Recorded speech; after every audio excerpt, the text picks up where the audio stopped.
amma Zainab kin cuce mu. Bata cuce mu ba don ba mu san irin mutanen da take halaka da su ba.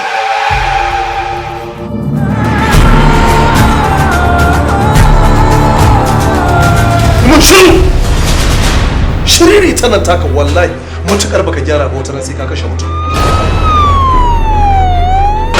Saka ta balayanci.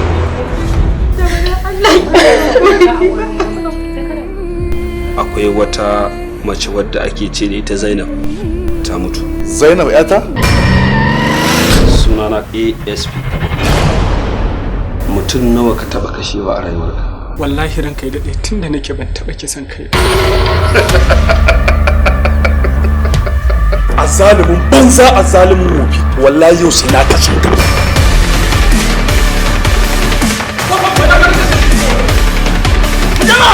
Na bi da kai da lallami don ka gaya min gaskiya amma ka ki.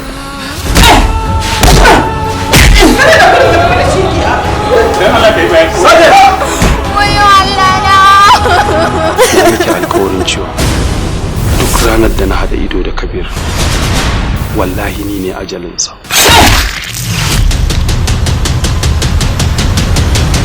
Kan wani dalili zan yi wa Zainab fyaɗe? Dalili ɗaya ne tak.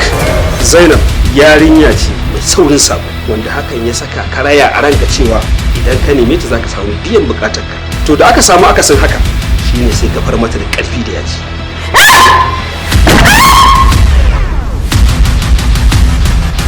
Wallahi ba ne na kashe ta.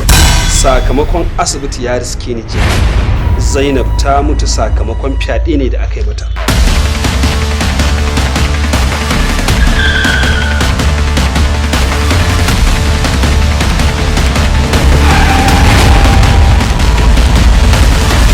Kuna nufin ya kashe banza kenan?